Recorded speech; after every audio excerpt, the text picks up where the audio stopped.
Let's just fucking go. All right, 3, 2, 1.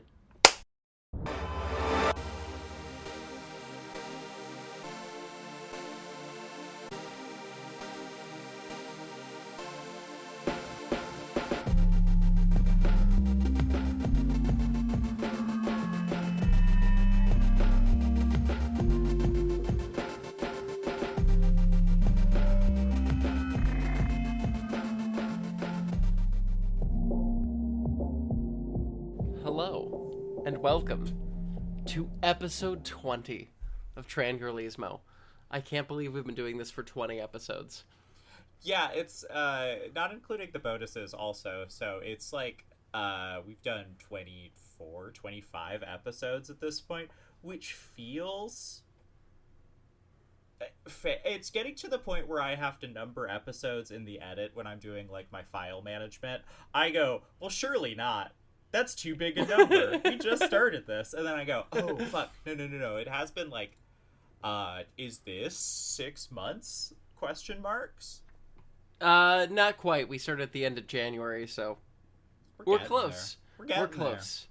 Anyway, I am your host, Victoria Scott. My pronouns are she and her, and I'm here with my co-host. Hi, my name is Jordan Hofstetter, and my pronouns are she and her. There's no triumphs this week to throw on the end there, other than, Victoria, can I tell you about a really bad billboard I saw in Chicago? Oh, please, go ahead. My darling wife and I were in Chicago. We road tripped the Ioniq over to Chicago and back, and only had one moment of panic where I almost got us stranded in Sandusky, Ohio, which is how... Do you know there's a NASA facility there? Yes, I lived in that area, and I do know that I dated somebody who worked at that facility. We were driving in the hopes of that the Tesla charger I found that was a 350 kilowatt hour charger was I didn't realize. I remember how when we made them the standard, they were supposed to open it all up to every Tesla charger. You fell for one of the classic blunders. I did. Someone quoted Matt Farah back to me, which is correct, in that Elon says a lot of shit, and I don't know. I'm sorry. I thought because we had made him God King for like 9 months and then made his charger the standard, that like he would maybe be a little bit of an adult. Because it's just software. There's nothing hardware that I can't plug in. It just wouldn't let me start the charge on the app. This is a very similar blunder to what I ran into when I had to press EV9. And I was in Forks, Washington, desperately trying to put some juice on it so I wouldn't get stuck and have to live out the events of Twilight, the movie. And I pulled up at a Rivian fast charger, and I could plug in, but it was like, we're not giving you any juice. Rivian's going to open this up eventually. Not yet. Yeah, I wrote about them opening up their charger network in the news. And so I was like, well, surely they're open by now. And they were like, oh, we pushed it back a little bit. Cool. Yeah, Rivian also owns that A Better Route Planner app now that everyone was yelling at me to download. Yeah, I posted the thread about our road trip. I guess we're just talking about it, and then I'll get to the payoff to the billboard is not going to be worth it, but we laughed too hard outside a bar.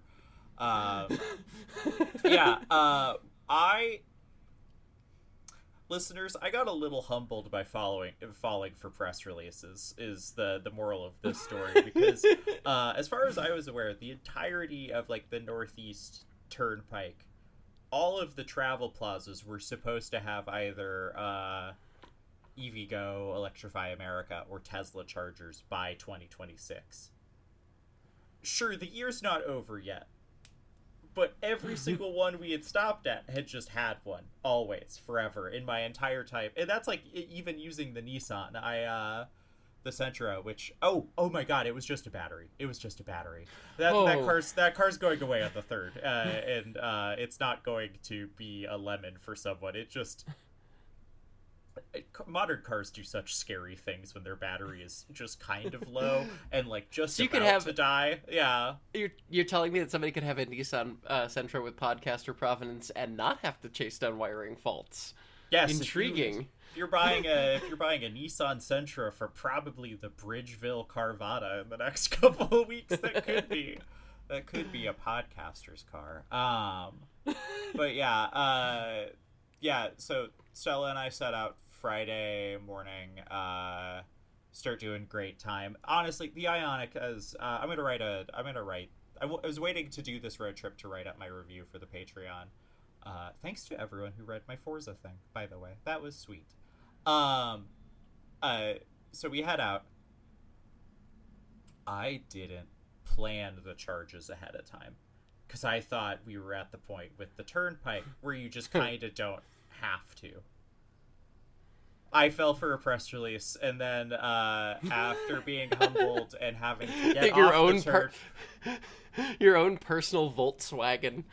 Yes, it is. I still at least it's not like those press releases weren't released on April 1st. Like, they weren't a prank. Like, I fell for, like, regular lies that journalists fall for, and not, like, you are maybe too dumb to do this for a living falling for it. And it brings me no pleasure to say this, but, like, if you fell for the Volkswagen thing, you should have to give a trans woman or a person of color your editorial job at a magazine or a website. I'm sorry, you just got to. And I know that it brings me no pleasure to report this. But yeah, so then divert from the turnpike into Sandusky, Ohio. Victoria?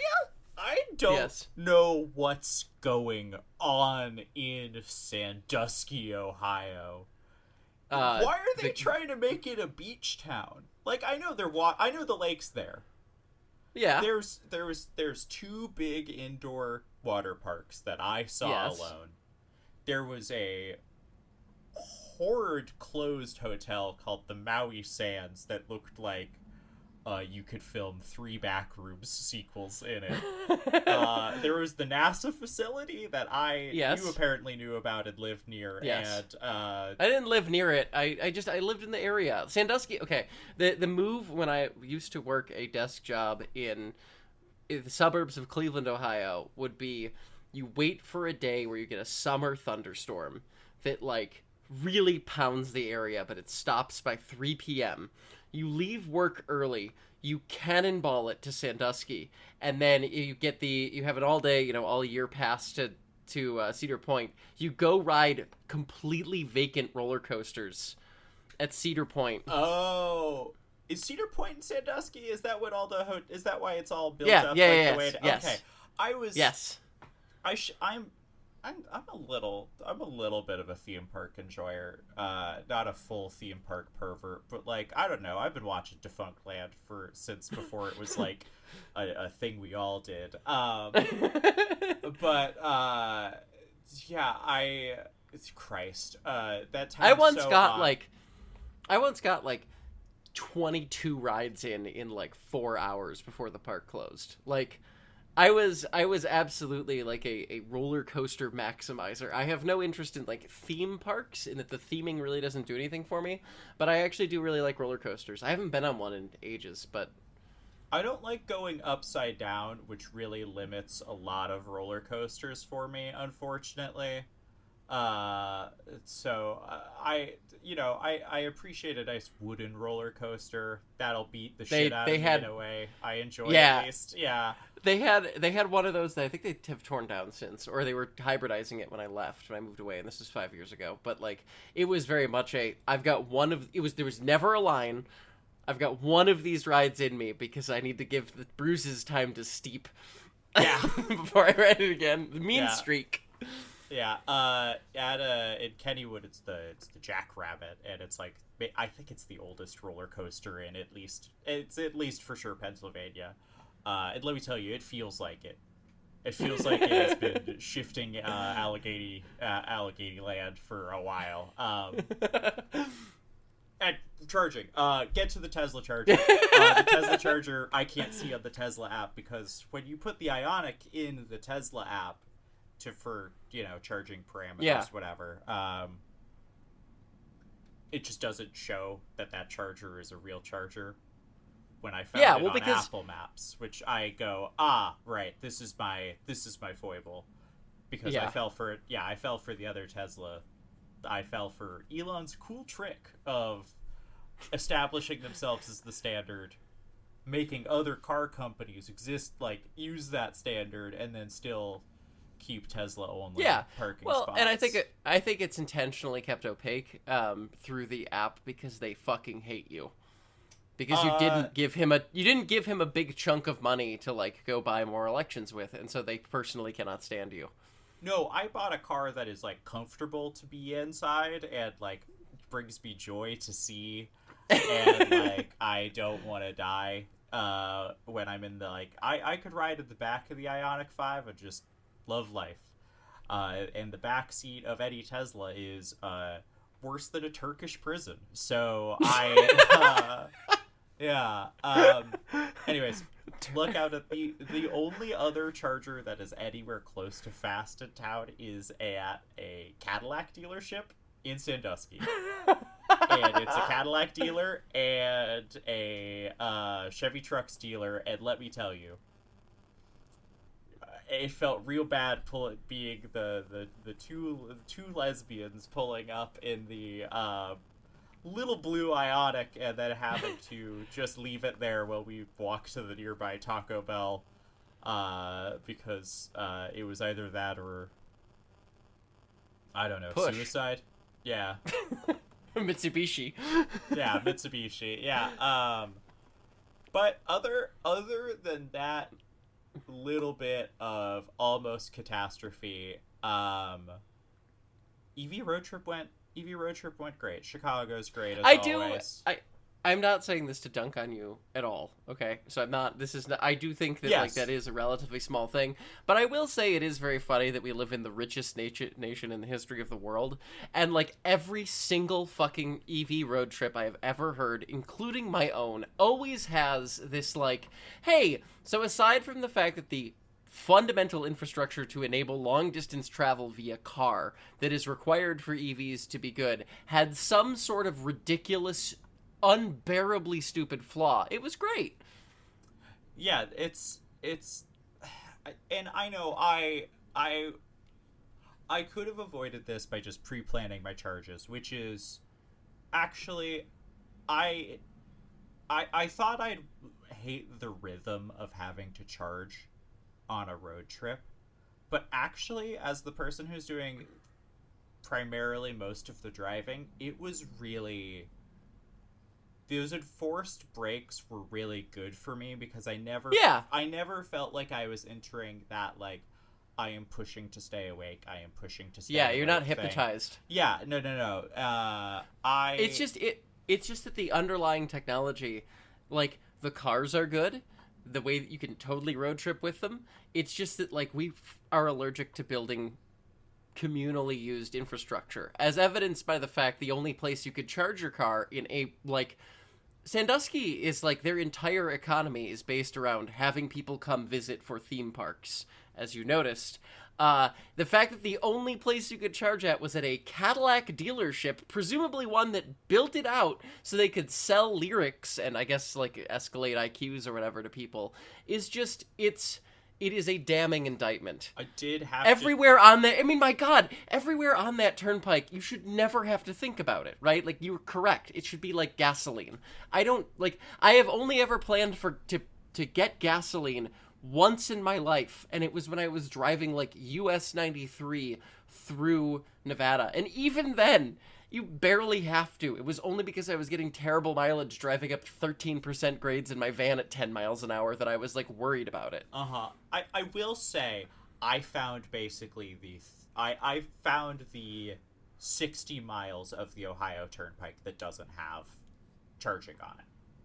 It was just a pure, like, oh, I didn't plan to stop 20 miles before I tried to stop when I just assumed that they all had them. But why don't they? Well, allegedly they're supposed to be building them out at the remaining ones by the end of the year. We'll see. They are going to take all that money and they're going to spend it on a new paint job for the reflecting pool. And we both know it. Their money is gone. I just think that as well, when we make Tesla owners a protected societal class, we'll have to. Oh my God. And then I just won't, even though we made them the standard, I just won't be allowed to use them as a we're gonna have Korean car owner. In the interregnum before we build the better America from the ashes of the old, we're gonna have 2 protected classes in America, and it's gonna be Tesla owners and Boers. Yeah. But anyways, this was all. I had a really great time. The Ioniq's a joy to drive. I don't like its. I wish it had just. I wish I didn't have to cycle on the. I wish it just had regular cruise control. The fact that it doesn't. It immediately enters into its like fully assisted driving mode when you do that, and I got used to it enough to feel comfortable taking my hands off the wheel to like take off a sweatshirt real quick or crack open a drink. Obviously, like an energy drink. I'm not a fucking. I'm not road sodas in your Hyundai. I'm not booze cruising. You have to in Ohio, so it's understandable that you took to it. They don't let you drive with a BAC below 0.03. Yeah, the dirty soda there just does have liquor in it rather than coffee creamer or whatever. Yeah, at the Taco Bell while we waited, I did get a dirty Mountain Dew, but we ordered it inside because the car was parked, which meant that they just gave me a cup with just some cream in the bottom of it, and then I had to assemble it to myself, which was far more. My wife's like, "Your cup of cum is here," and I'm like, "Thanks, baby." Regretfully, it's like really it's good. I mean, you're dumping like coffee creamer in a soda. Like Mormon nonsense has taken over the United States at an alarming rate, but like it's good. I'm not gonna say it's bad. But yeah, we ate that Taco Bell. I sheepishly told a woman in a lyric that we would be evacuating the single charger here in a second. Oh my god. And then yeah, we made it on our merry way to Chicago, no other issues. Chicago has some great chargers. Charge next to a guy. It's a real city. Yeah. Charge next to a guy with it is maybe the realest city. This is the closest I have spent time in New York and Chicago back to back. And I have come down on actually like New York's the greatest city on earth. I don't think I can live there ever because I just don't. I love to visit. I want to spend like a month there a year. I would live in Chicago until I died very happily. Granted, I was born in Chicago, like so. I have. It is like you hit the Illinois state line. You just like unfurl the flag. Because for some reason, Chicago has the hardest city flag I've ever seen in my life. It's really good. It's a really good flag. Yeah, no, I'm just driving through on Lakeshore Drive, and I'm like, this is a fucking city. Look at this. And then it's just nice. Everybody, I think gets one city they go to where they're like, oh damn, I would become like annoyingly. Like this city supremacist if I moved here. For me, it was Seattle, and I moved here, which is why I'm incredibly annoying about like how much I love Seattle and how great it is. It's a bummer that Pittsburgh and Chicago both have usually pretty awful winters, because it's like I summer in Pittsburgh and I winter in Chicago, but it's like actually winter in Chicago. That's how I just end up dead. And summer. Okay, but what was the billboard you saw? Yes, outside the hey, Chicagoans, you have this is going up on Thursday. You got 2 days as of you're hearing this to go to Fry Like an Eagle, which is a vegan stoner food place that has walls and walls of CRT televisions, a VHS collection. It is I can tell they are so bummed that they are going out, but they are right next to Logan Arcade, which is fucking awesome and was doing a trans pride fundraiser like 3 days after we were there. So yeah, the great bar. I drank some horrible brewing company for millennial kidults and Gen Xer kidults is making boozy ecto cooler. And it did. You want to talk about straight pond water, like straight reflecting pool water? I was like, this is boozy algae. This is good. But out across the street, Stella and I noticed that there is a billboard where it just says, this is definitely like a good organization. I'm not trying to drag them for what they do. They do great work. If you were, the billboard says they're America's #1 HIV provider, which I feel like the word care is missing. I feel like the word care is missing, right? Like I wouldn't name myself America's #1 any disease provider because that sounds bad. Unless I'm like taking care of people, in which case I think the word care is really important. So I feel like I've seen this a lot with like hospitals that do cancer treatments and stuff, where they'll do like, you know, we turn cancer into can or something, and it's like I don't think you can. I feel like this isn't the place to get cutesy with your language. No, on the drive home, actually, no issues at all on the drive home, other than I did almost yell at a kid that he was going to blow the fucking motor on his 1.8T Jetta because he was running far too much boost through it to try to, like, stunt at a Sheetz in the middle of Ohio. That's all they have to do there. That's what... Fuck. Stella was like, what are all these, like, kids and cars doing here at the Sheetz? I'm like, this is all they have here. This is all they've got. This is all there is to do. Once you grow out of listening to the corn grow, that's it. You could take your shitty Jetta down to the Sheetz. Yeah, you're gonna get a rite of passage. You're gonna get an MTO, and you're gonna fucking blow through 3 gears with your burble tune, and then wonder why your Jetta just went into fucking limp mode in front of you. Yeah, the road trip back was great. But yeah, I saw the oldest concert billboard I've ever seen still standing because it had a date for 2018. Oh, wow. And that was pretty... Remember the first Trump administration? Yeah, absolutely. And then, yeah, COVID -2 date on that concert billboard. And then it was an electronic billboard that I saw twice to make sure it was real. But it was just, have epilepsy? Don't worry. Daniel's got you. And it was a photo of a child, and I think it means like people with epilepsy have sympathy for... I don't know what it was trying to imply other than that kid's got you and his name's Daniel. So if you're having a moment out and about, Daniel's got you, I guess, if you have epilepsy. Everyone else get fucked. Daniel doesn't care. Child couldn't care less. Well, Chicago. It would be cool. It would be cool if we could build like EV infrastructure in the United States. But instead, I've got more bad news. I mean, do you want to just get into the bad news? Are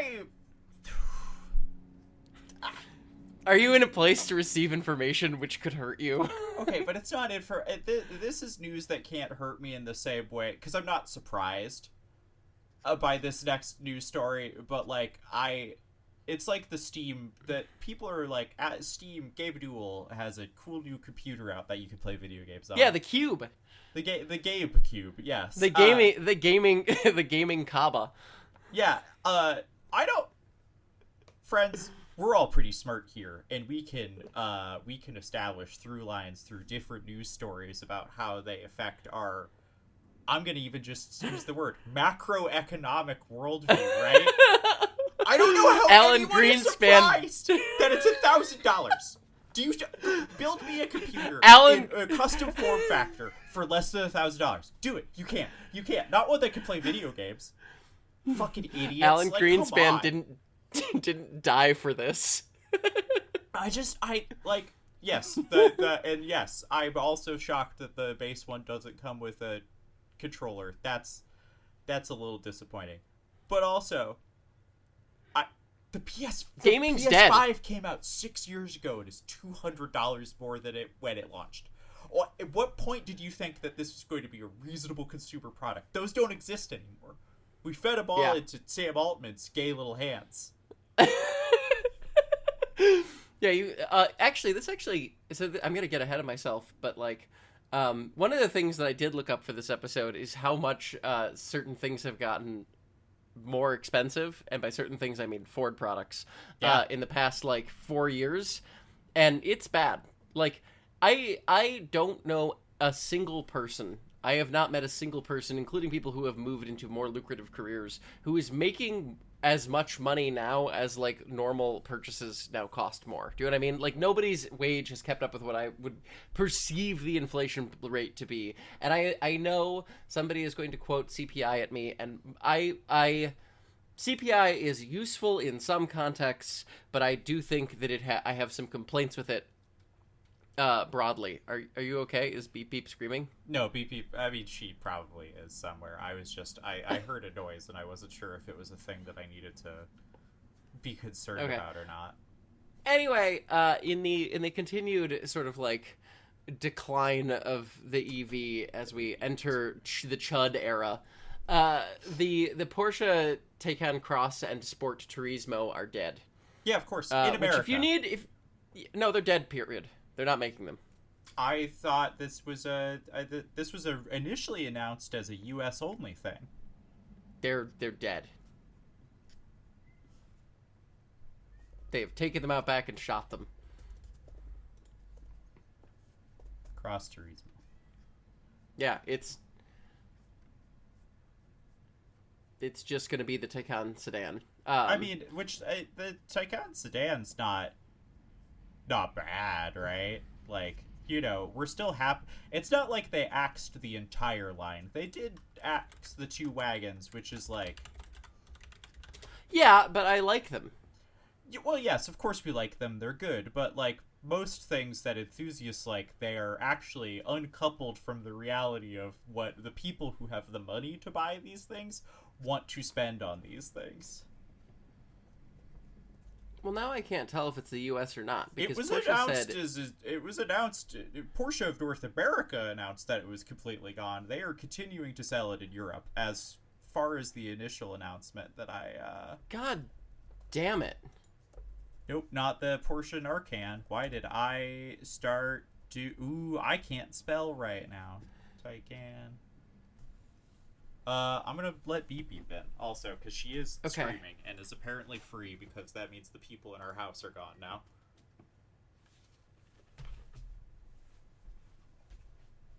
Come on, Munchkin.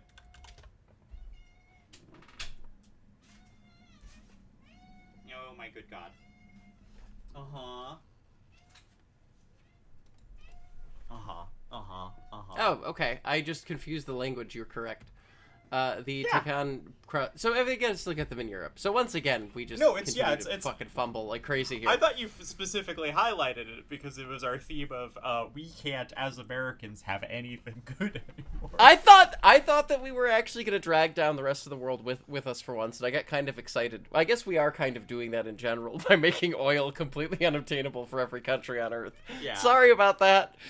Yeah, okay, well, I guess we just don't get them. Caleb Miller at Car and Driver pointed out that they sell like 4,000 Taycans total per year in the U.S., of which they don't actually, like, break them out, but we can presume that Cross and Sport Turismos are, like, none of those. For comparison, yeah, for comparison, they sold 9,000 Macan EVs in the U.S. last year. Which is crazy, because that means I'm either seeing, like, that either means that, like, half of all, like, Taycans, Taycans? That's one I've never, like, nailed my... I don't hang out with Porsche press people a lot anymore, which is to say ever, which means that I don't get to go, well, the Germans pronounce it any more confidently. But, like, I see the sedan all of the time here in Pittsburgh, and it's different ones. So either Pittsburgh is, and then I never feel like I see a Macan EV. Like, never. I've definitely seen a bunch of them. I'm wondering if I'm just not recognizing which one's an electric Macan. Well, and they which sell one's... so they sell like over 30,000 Macans total per year, and like a third of those are. And this is again, these numbers are U.S. appropriate. I did look that up. We remain America centric in this podcast as we document its decline. But like, I see them sometimes here. They're noticeable because they again have the Skechers shoe problem, where they look too thick on the bottom end of them. I don't know. I think the Taycan is like one of the prettiest EVs that has hit the market, and I think the Cross and Sport Turismos were the prettiest of those. And I have seen like 2 of them in person, and they're gorgeous. But it's the same thing that happened with the Panamera, like Cross Sport or whatever. Yeah. The wagon Panamera. They canceled that in like 2023. So we just don't get good things. I hear people like there are going to be people who are like, well, they didn't really have that much room in them, and it wasn't really that much bigger than the trunk. And it's like, do you not have an appreciation for aesthetics? Do you hear yourselves talking about cargo volumes in a fucking Porsche? Do you know how much a fully loaded like Sport Turismo cost? They're like $240,000. That's it's. I was listening to a Smoking Tire on the way to Chicago, and Matt talking about how the GT3 RS has gone up by like $140,000 since the start, like from 2020 to now. Like Porsche prices have become so. Remember when Porsches were kind of like the reasonable one? I know we talked about this when we talked about all of the different 911s, but like I'm just saying that like if you're spending $250,000 on like a world-beating electric car, what do you care if it doesn't have a ton of cargo space? Are you telling me this is your one-car solution? I do not believe you. No one with that much money is doing a one-car solution for fucking anything. Yeah, I don't know. I think that it's like, it was cool back when, like, Porsche made the Cayenne, because it was like, well, okay, fine, we're going to use the money from this to build cooler and better 911s, and I could kind of abide that. But the Macan thing has kind of, they haven't built any cooler or better 911s, or really any other, like, the Taycan was the cool, like, new innovative project, and it's mostly kind of flopped. Like, it has not done as well as I don't think they wanted it to. Even the Macan EV is, like, it's not selling as well as they'd like it to, because Americans largely are not migrating to EVs as comparable with, like, gas cars, I think. Also, like, this is where a lot of the luxury brands have gotten themselves in trouble by, like, highlighting their engine building and then not doing anything to highlight the level of craft that does go into making a very good EV. Porsche did talk a lot about the 800-volt architecture in the Taycan, which I think the problem is just that, like, we've had a century of normalizing men being allowed to be enthusiastic about engines and drivetrains, and we've only had maybe 5 years of, like, EVs getting the same kind of, like, glaze. Like, you're allowed to be interested in this. Nobody is going to think that you're, like, gay if you're excited about, like, the underlying architecture underpinning your EV. And so, like, I was excited about it because technologically it's interesting. But me being excited about it is not...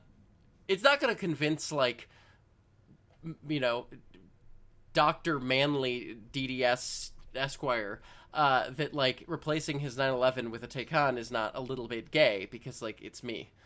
I am not going to be able to convince them of that. Porsche has to convince them of that. And I don't think they've really... I think that would require acknowledging the elephant in the room of their buyer audience too directly for them to ever attempt it. No, yeah, they're dentists, and plus, like, I don't know. Think about how many of their dentist clients turn over every year into Cessna crashes. Like, they just can't keep up with the level. Like, these replacement dentists don't want. They, you know. Your first dentist has had his Carrera S for 5 years and then dies in a Cessna crash. And then that Carrera goes to a new dentist who bought his first used Porsche. So, like, they're just all in the 911 cycle. And has America been since 2001? But, yeah, it's just... Speaking of Saudi Arabia. Yeah. Remember when they tried to do it to Canada? I do. I think about that constantly. It's one of the funnier things. It's one of those things that like you tell people and they don't believe you. We still have the best wagon on sale in the U.S. on sale, and that's good. Which one? The M5 wagon. Oh, I like it a lot. It's heavy, but also it looks spectacular. I don't know. I think I might just hate BMWs. I don't know what happened in the last. I mean, we obviously didn't get the BMW we were looking at. So it's not like I'm a BMW diehard. Oh, I know what it is. I saw an E46 M3 on the Turnpike and immediately got wistful for mine. And then I was just like, oh, that was probably one of the better.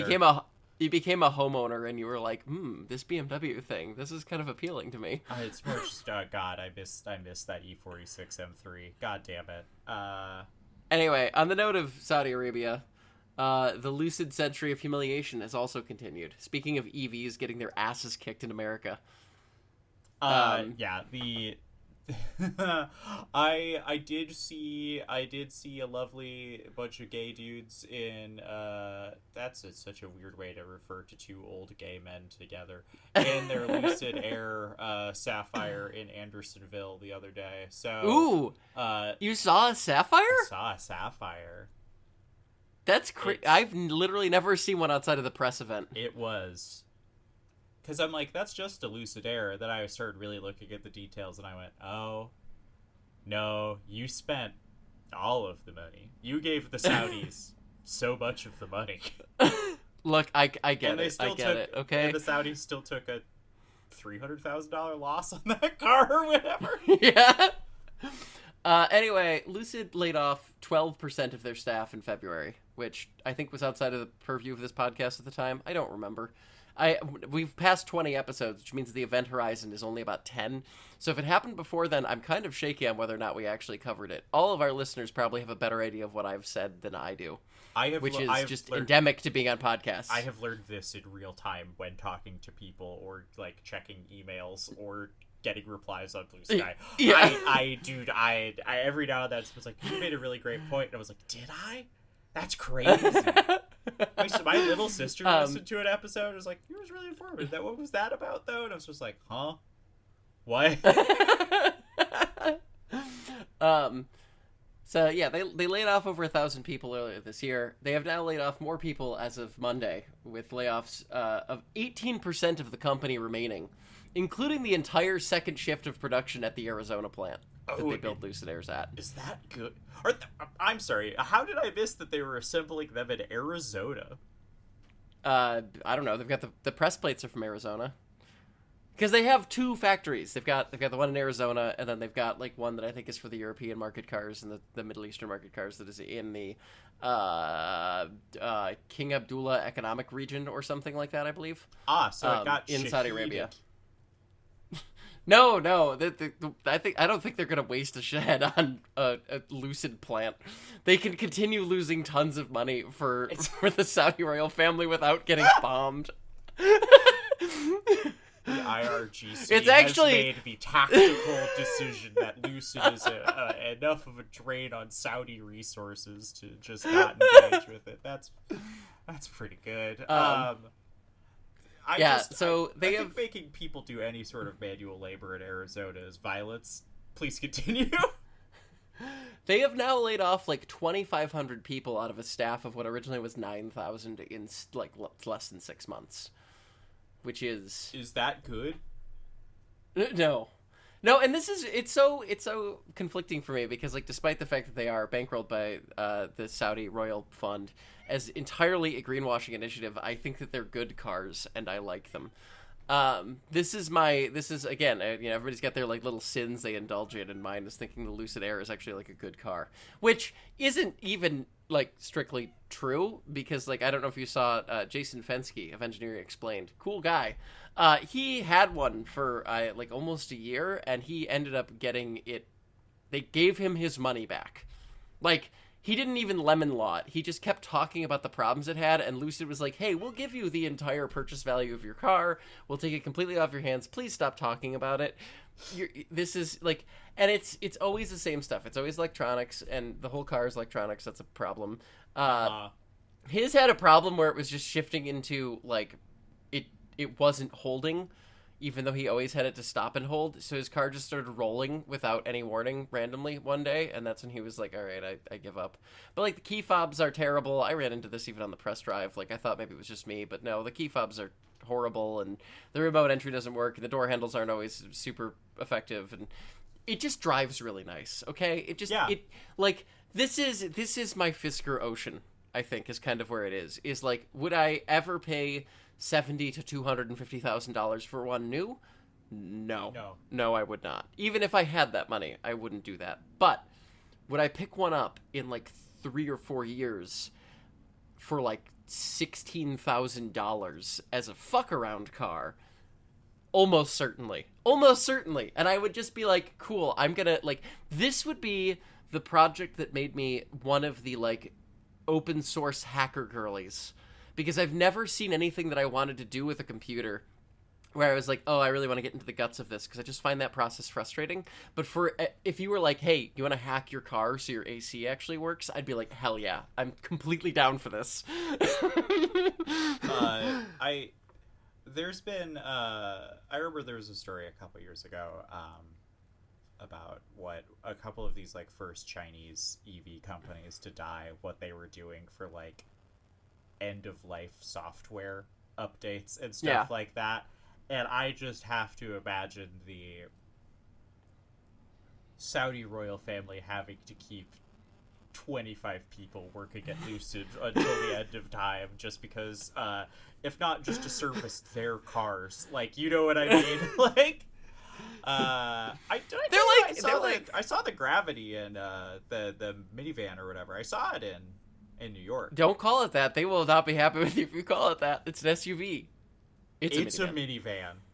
It's a minivan. It's a minivan. But it's an SUV. Sure, that's a minivan. I'm sorry, an SUV doesn't look like that. No, is the ID Buzz a minivan? Or is the ID Buzz an SUV? Because I don't, like, no, it's not. Oh my god, I saw one of the electric Escalades for the first time. Yeah. We gotta... I can't call it. I need to not do that. We've got to stop people from making cars that big.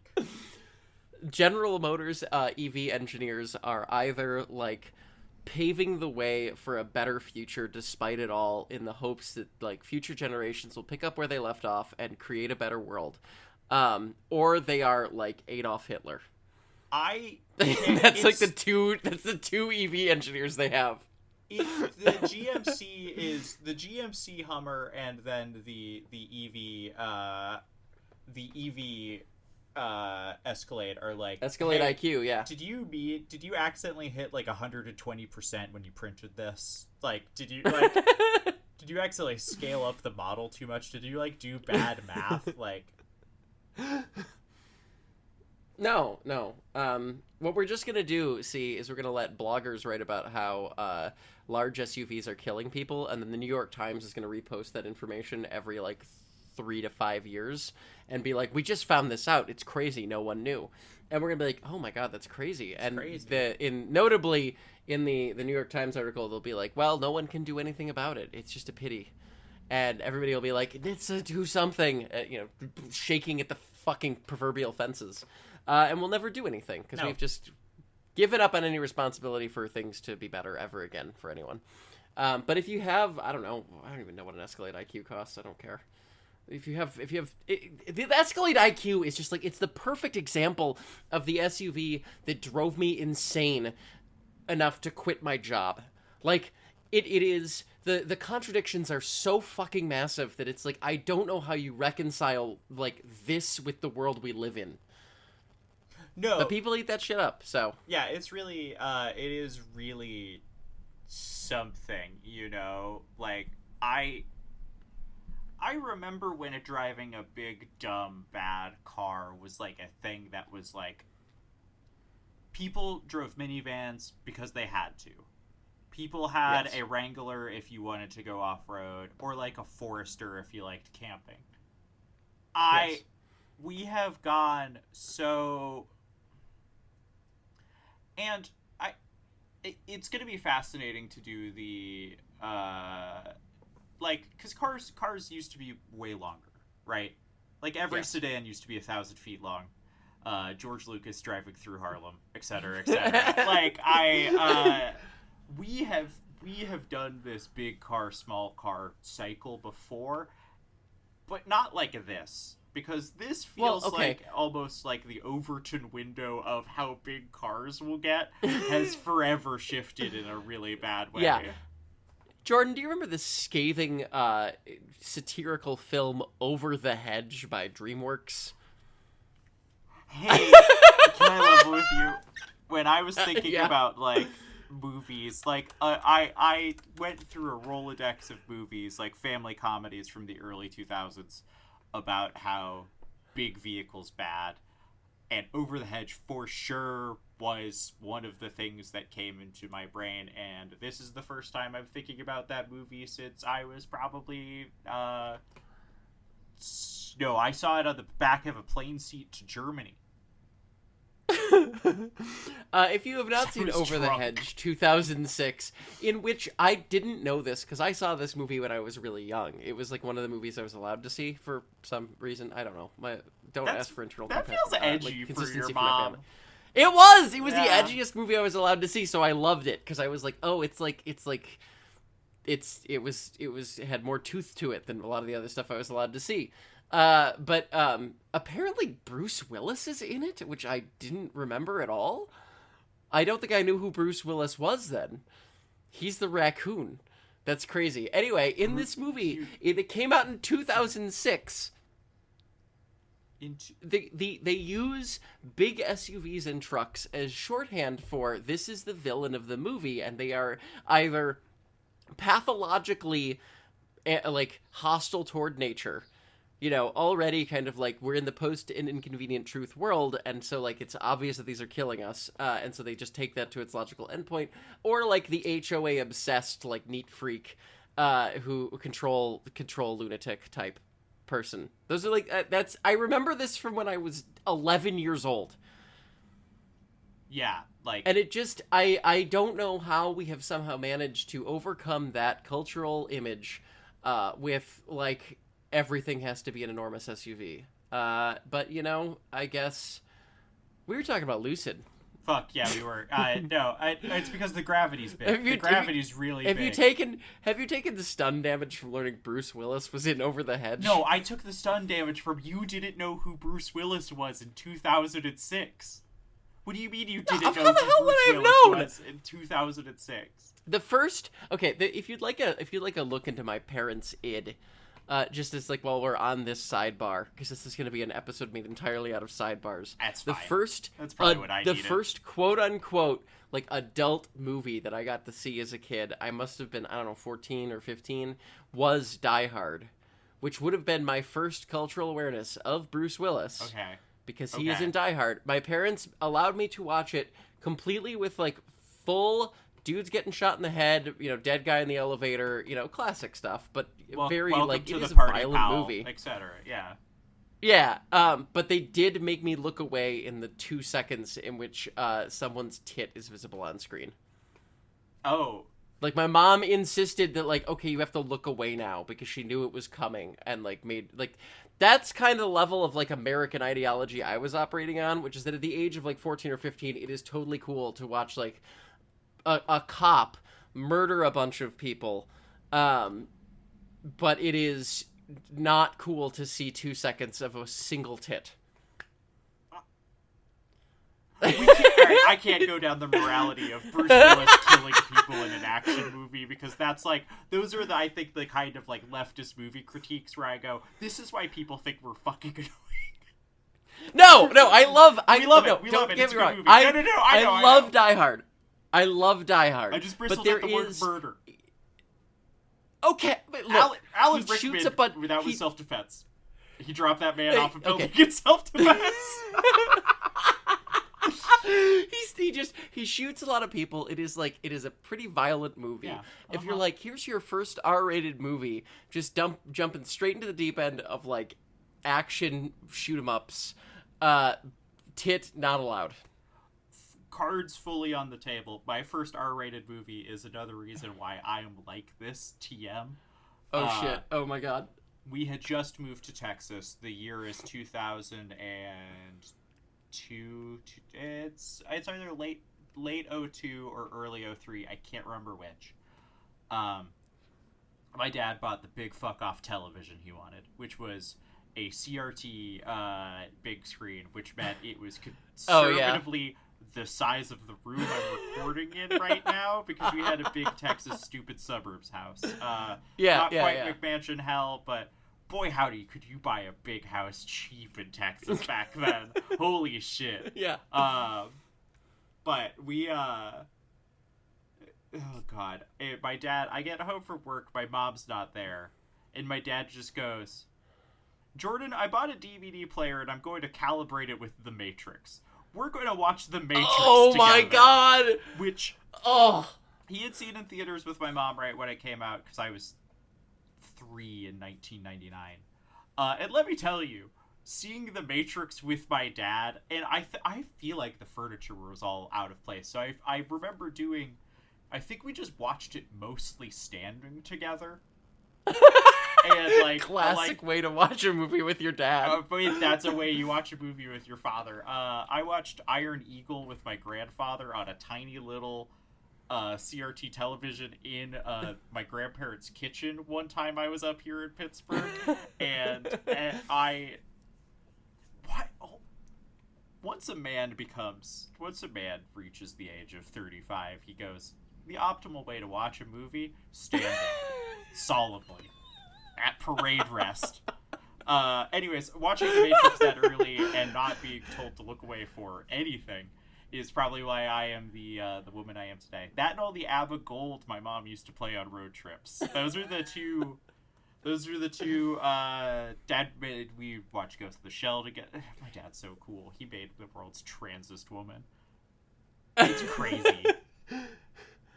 Yeah, well, in any case... Lucid, right? Yeah, there are a bunch SUV. of people are on Thank you! Yeah. Thank you!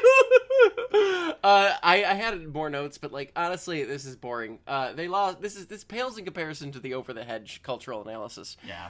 But, like, they lost $1 billion in Q1 2026, so I hope all of the 2,500 people they laid off made $400,000 a year... A quarter, sorry. 400... I hope they all made... $1.6 million per year each, and they produced no revenue for the company. Do we know why they're hemorrhaging so much money still? Is it just components, or is it just like teething troubles? Well, so if you'd like an example, they did deliver more vehicles in 2025, but in Q1 2026 they produced 5,500 vehicles, but they only delivered 3,093, which is a very different number.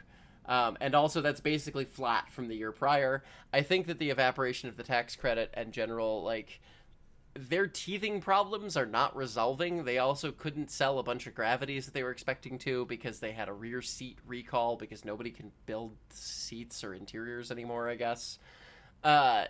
So I think it's a combination of a bunch of factors, but I do also, like, I think the big thing is, like, they are not supposed to be at the stage where they are necessarily super profitable yet, right? Like, Lucid's whole thing, from my loose understanding, is that, like, you know, disgruntled Tesla engineers like, well, we should do this but less stupid, and so does the Model S and X again, which is the Air and Gravity, but, like, without making them dumbass cars, and actually does, like, platform sharing and, you know, tries to make them better. And the next car they're supposed to make is supposed to be the one that's gonna, like, be volume and make money, kind of like R2, R3 with Rivian. I think the thing is that, like, I think money got expensive in a way that, like, they weren't... This is me stabbing in the dark, so, like, I wouldn't take this as, like, investment advice.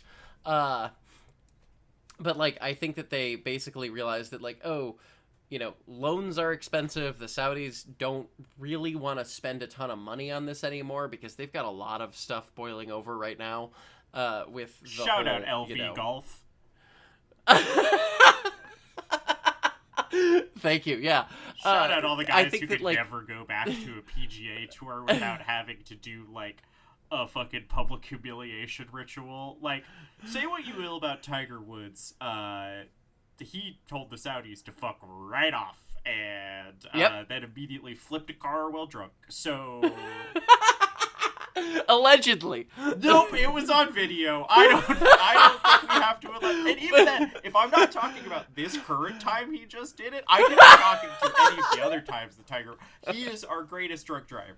And by that I mean he shouldn't do it, and it's very alarming, and no one should do it. But like, Ohio is giving him an honorary citizenship, like a key to the state for his contributions. It's a key to a state that you're then immediately supposed to just puncture into the side of a Miller High Life can.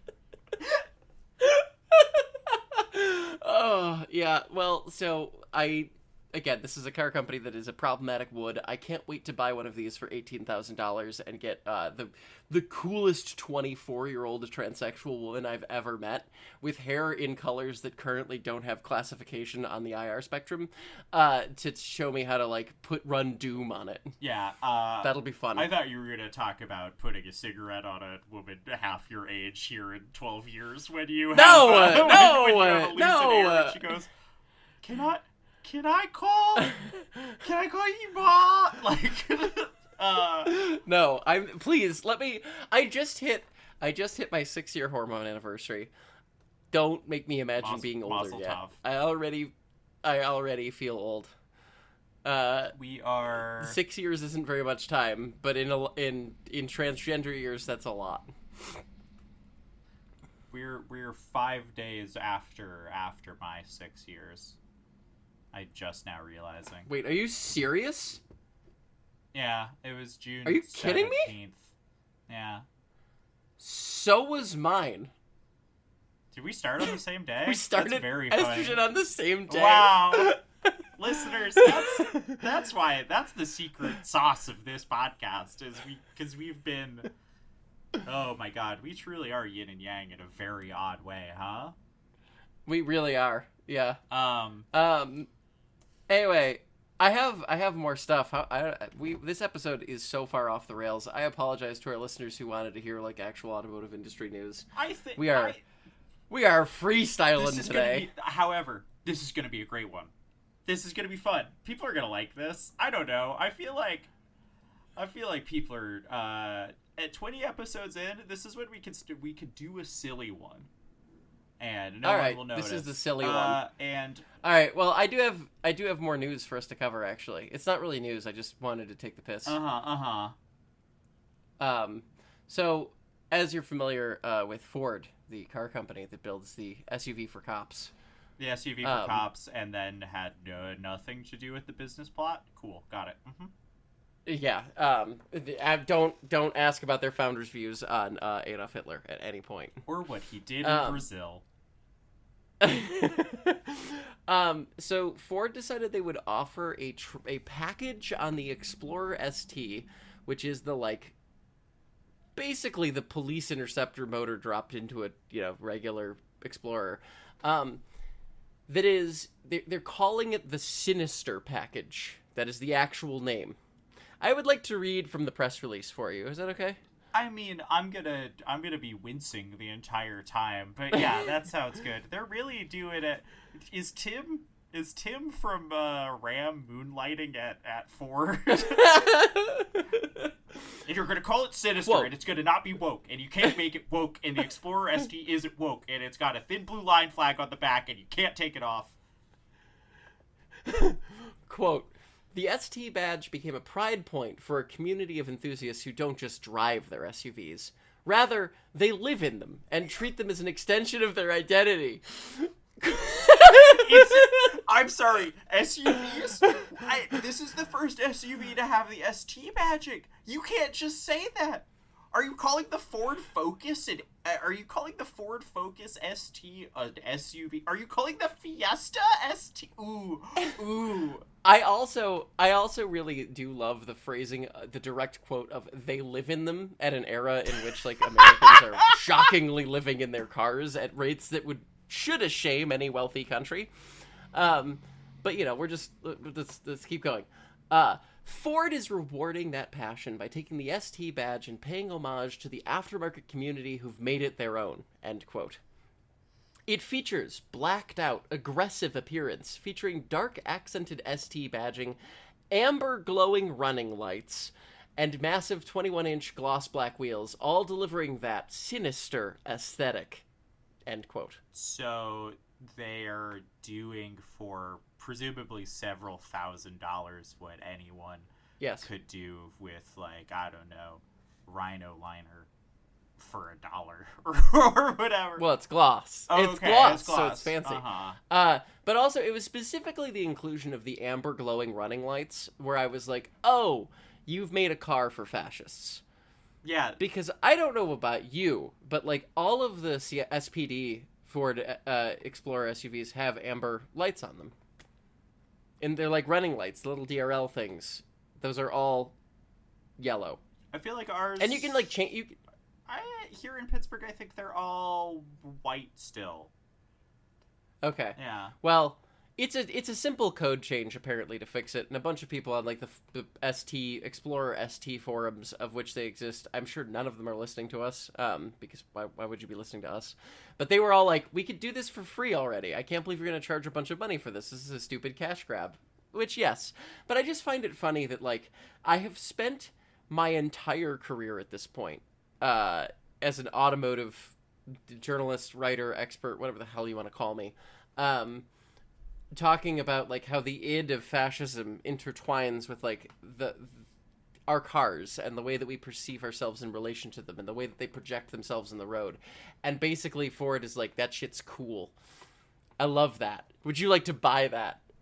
I'm going to smack down a copy of Freud on the hood of my Explorer ST Sinister edition, and I am not going to read it. Remember in 2020 when they almost got convinced to stop building the Cop Explorer? And now we're here. I don't remember this specifically because I think I was going too insane. That's probably. fair. That's fair. Because again, I started hormones in June. That's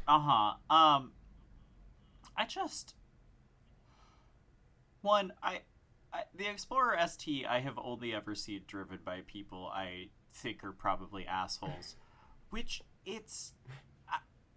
I'm going to take you through a thought exercise that I was having while trying not to black out in rage about how they are talking about my beloved ST line.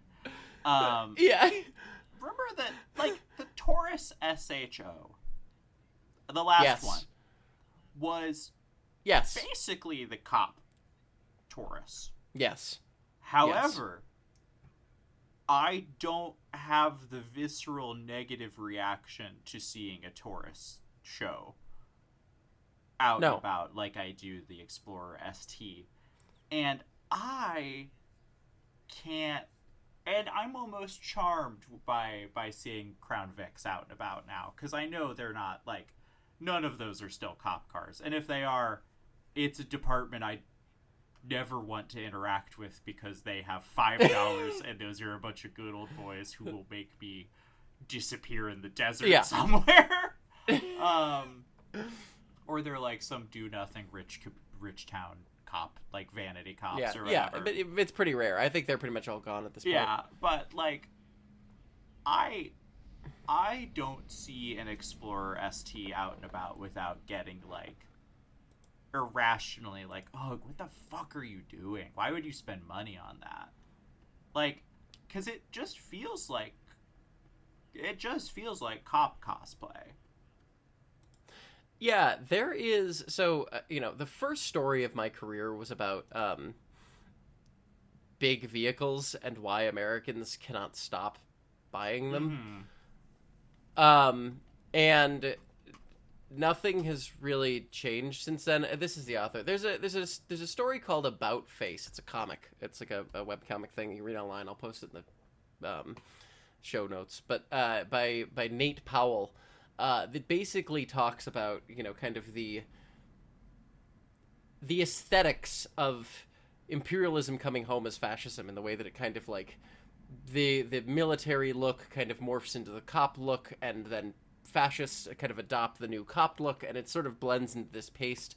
And I think a big part of why, like, the cars, and it's a great comic, and it talks about kind of like how these trucks are sort of inextricably linked with sort of fascist ideology, or even if people who drive them are not fascist themselves, but like they are essentially, you know, the militarization of aesthetic, because that's where we are headed as a country. And I think the big thing about like seeing an old Taurus SHO or like a Crown Vic is, for me, it's twofold, right? Like, for one, I was aware of how institutionally racist the United States was at that point in time. Sure. So it was easier for, like, I always have been kind of like an ACAB type, even when I was in college, even before I like radicalized fully, because I just never have trusted them. Yes, but correct. you know, so there's that part of it, and I don't want to like discount my own lack of knowledge as like part of my nostalgia, but I also do think part of it is that like cop cars used to be distinguishable from like military vehicles, and it used to feel like there was a little bit more separation between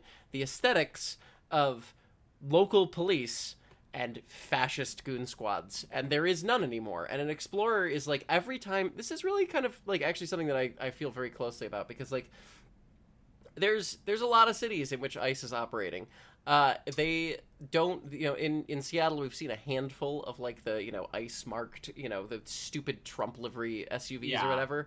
But by and large, it's like, from what I can tell, it seems like it's like all unmarked shit. And it's always blacked out Durangos and Explorers or whatever, you know, big fucking fascist SUVs. And like the goal, it's like the same thing I talked about with like Harley and like the episode about Robbie Starbuck, right? Where it's like, the goal is to pass as authority. Yeah. And like, I think the SHO, the Crown Vic, you know, the car ones passed as authority with like a slightly less, you know, Punisher's skull kind of aesthetic to them, and so it felt less violently bad. Now, granted, I also lived in a small town in Ohio, and you know, the cops were not like, they did not have big scandals. I didn't live in cities where the cops had big scandals until Houston. But even then, in Houston, you know, by the time I really interacted with Houston police, they were leading off the Pride Parade with an APC. Yeah. So, you know. Victoria, I'm gonna ask you a personal preference question. This is more just, if this isn't true to you, then feel free to disagree with me. I don't feel the same level of revulsion to jerk. God damn it, Bebo.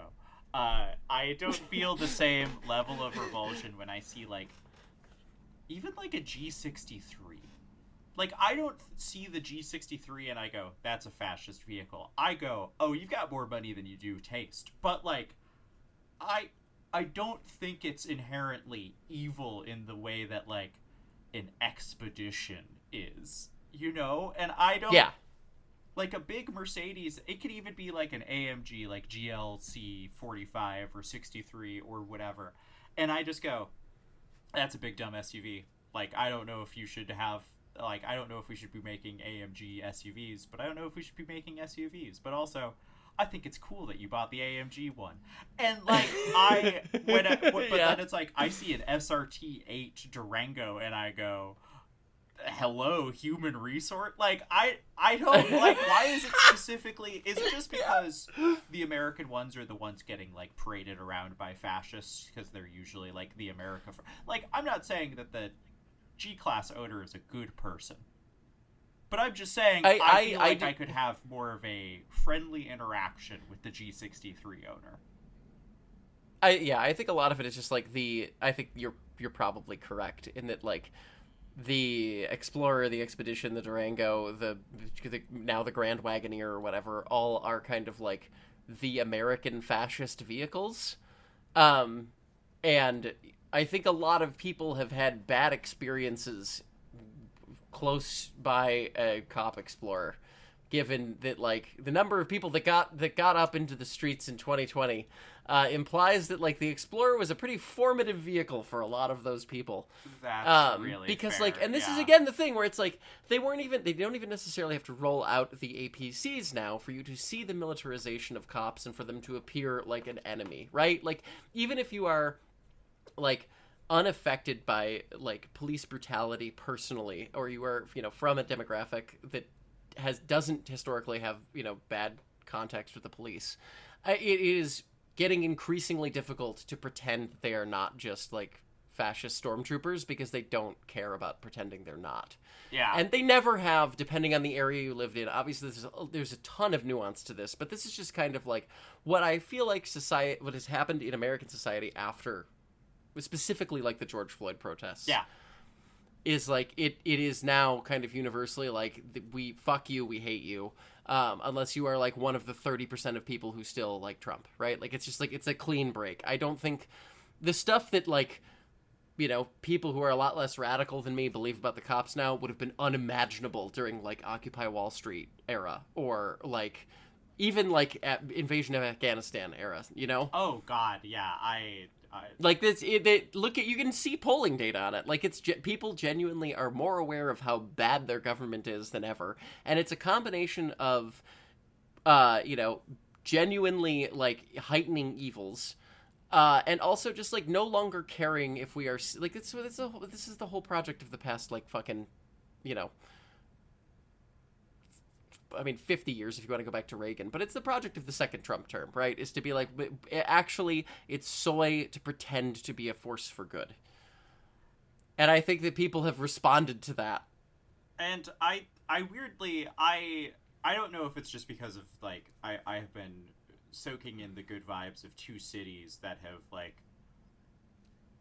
resoundingly rebuked that, but like between everything, doesn't it kind of feel, I was talking with Stella the other night when we were out at dinner, and I was just like, it's kind of feeling like between Iran and the fucking catastrophe of the reflecting pool and like the Kennedy Center, and like it just kind of feels like the juice has run out, like it did the last 2 years of the first Trump administration, where it feels like racist grandpa's bored, and he really just wants to focus on like what an old queen from Manhattan wants to do, which is just decorate. He just wants to decorate. I thought he was from Queens. Sure, yeah, he's a queen from Queens. Yes, you're correct. Like, but like he just this mean old somehow not gay man just wants to be left alone and not have to go to his son's third or fourth wedding, whichever one it was. And he wants to watch wants to watch the big beefy bed fight on his lawn, and he wants to remodel his goddamn ballroom. And other than that, like, it just truly feels like everyone below him in the administration is like, J.D. Vance is the most cucked man on earth and is being made to be the sin eater of the Iran war. Hesketh is in a bush somewhere. Like, yeah, Lindsey Graham is on Meet the Press. Mitch McConnell for, could like, be dead. To be used. He went to the hospital 8 days ago, and I've heard nothing since. So like, McConnell's dead. Like, I just it's bad. It's not looking good. Like, it's not looking if good. If the midterms go the way that they based on early polling data, they will. It's just like, cool. The administration has just, and again, Americans are stupid.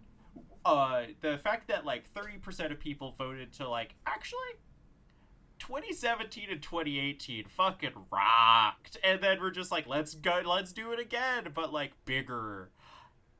And then it's just fizzled out after because everyone's like, gas is expensive, and like, fucking, we keep feeding planes to wolves, and we keep and also, I mean, nothing works anymore.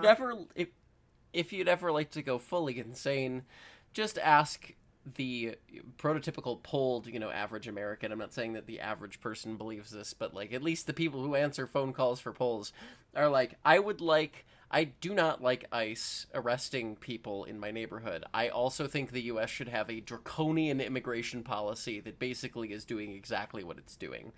And like, it would be cool if somebody could message around that and be like, hey, you want irreconcilable things. What if we built the society where your neighbors are safe?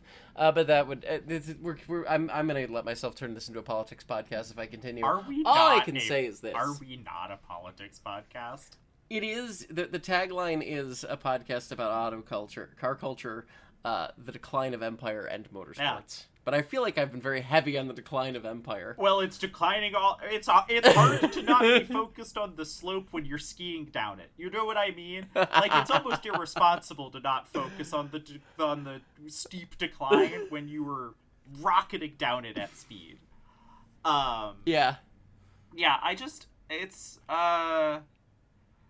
all feels juiceless, and it's even like it's what makes these like. They're gonna sell a bunch of that Ram Rumblebee, sure. They're probably gonna sell a bunch of this like ST package, but like, it all just feels probably not that many. Yeah, it all just feels so warmed up and like half-hearted, and like this is you actually the fascism. We've got to get out of the fascism business. Like, what else is like. You know, it's our next line item, so I'll let you lead it away. But like, Ford's like, oh, did we make a fucky wucky making the F-150 Lightning too expensive out of the gate? Did we need to go down market first to make this work? Like, and yes, the slate pricing that leaked is not official, and I think everyone's reacting. But also, like, I feel like we're about to see. I don't know. This is my hope, is that stuff is going to get not good, because we all as Americans need to work for things to actually be good, and we need to organize to get to the future and the present we want to live in and deserve to live in a country as powerful and as wealthy as ours. However, I do think that like this current moment is fading, and I don't think it's not going to lash out and get worse. I think there are going to be pockets of things that get way worse still, especially if the midterms go bad, and then you just have 45 men with the worst, with double Hitler opinions, all being like, these elections were stolen, all of this is illegitimate. Like, you're gonna have that, but like, yeah, well, we get to play a fun game at the during the midterms this year, which is that masked man with an AR-15 simply next to his Explorer ST Sinister package simply a law-abiding American citizen concerned about his the institutions of his country, or is that an ICE agent? Yeah, who knows? Yeah, I mean, like, it's for me, as the yin to your yang, I think that it's just I agree that it's juiceless, but I think that it will still do a ton more harm, which is kind of why I've sort of been in the headspace I've been in, because like the Sinister package Explorer ST isn't really, it's not going to do any material harm, but it's just, I think for me it's like this has taken such deep hold. Like, America needs to be denazified after this. Call it second reconstruction, which we also need to do, but like I just think that like the cultural power we give the totems of fascism in this country is going to haunt us forever if we do not make a concerted effort to stamp it out. Oh yeah, we're gonna have to do. I would not endorse the Stasi, but you kind of understand where they came from on that. We're gonna have to do like generations of, and like the amount of damage that was done in this, even in this just second Trump administration alone, is unbelievable. And we're gonna have to do so many things if we want to reform this deeply bad country, which I will join you on the project of trying, but I'm also gonna not, it's 6 1/2 dozen the other. I'll give it a shot, but also I don't know if we could Pokemon Go to the polls our way out of this, because also Pokemon Go going to the polls was setting up a war crime, so nothing's good. Pikachu is complicit. I think blows. I think the thing for me is just like the Sinister package is just kind of like a small representation of the problem that, all Americans want nothing more than to be cops. We can only imagine wearing the boot. When in reality, you should be imagining yourself wearing the beige overcoat and be Columbo maxing if you're going to be any form of authority figure. We must We must undergo a project to What? Columboify propaganda again, and to What is a constitutional amendment but just one more thing? Exactly. Speaking of just one more thing, Victoria, you want to get into our last line item? Last little. Oh yeah. I guess we should end the episode at some point. So I should finish this up. It's not like I have a it is day time job to talk get about. back to you anymore. I know, but I feel like I feel bad when our episodes are 2 hours. It feels like homework for people. Victoria, it is time to talk about the electric. How long Yes? is the most recent main feed episode of your other podcast? It's not my other podcast. I am a temporary guest co-host, and it was 4 hours. Look, as long as we're coming in at under 2, brisk work for our podcast here.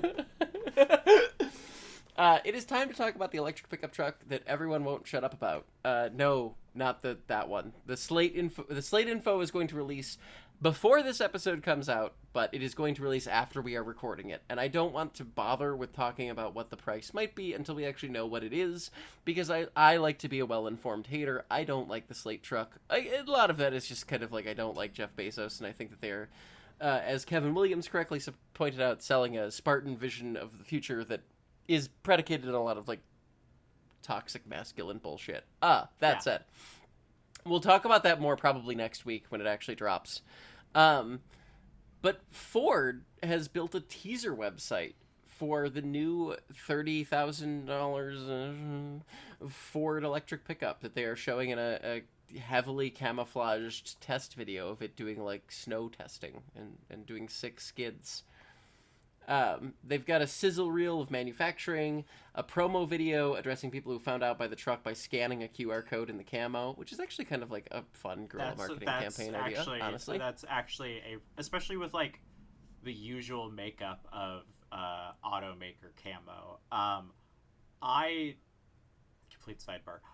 Many years ago, I bought a pair of Nike Dunks that were auto camo, and that's cool as hell.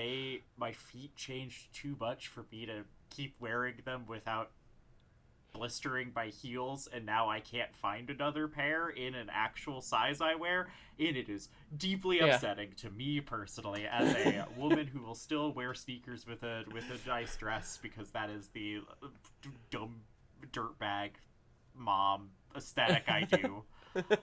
Anyways, yes, I think putting a QR code in the camo is the perfect, like, look, if the QR code made a huge comeback and like we're still gonna keep doing like the black and white dazzle camo that doesn't really do too much anymore, like, yeah, let's do it. That's cute.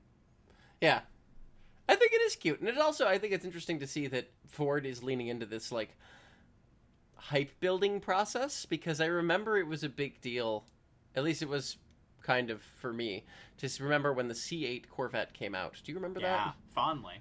And they didn't unveil it during like an auto week. They didn't do it at a car show. They made their own event and flew a bunch of people out to it, and they basically owned a media cycle in an otherwise boring period of like automotive news for like a week or two. They timed it perfect. And I feel like it's interesting. Yeah, I feel like it's interesting that like the logical extension of that is sort of building hype the entire time you're working on the car. What's up? I was just, speaking of the Corvette, I still think, do you remember the Corvette C7 cycle? Which of course Jalopnik like leaked it however many years before that thing actually hit the road, right? But do you remember when they put the like cladding, like the black blanket camo version of it in Gran Turismo 6 Sport or 6? Yes. Like, that is still one of my favorite, like, here's a pre-production car that you could play with in this video game because it's smothered in cladding. Yeah. That is still one of the, like, the cultural cachet that Gran Turismo has and had is still one of those things that is, I don't think you could organically create today. But I do love it. Ford would drop this in Forza Horizon 6 is what they would do, actually, though, and that's a bummer. But you would win it during a wheel spin And you'd also get 6 other cars in the transaction, and then you would drive past a car painted with a slur. Yeah. And, you know, it would kind of just, like, fall into the endless array of cars in your garage, and you would forget about it. Because they managed to, like, burn out everybody's dopamine receptors, so now cars can't be special in video games anymore. Wow, this is just old woman yells at That's Cloud a little the episode. bit, yeah. But no, I, like... All these damn kids with their Fortnite. I cannot escape the amazing digital circus, and I don't want to know anything about it.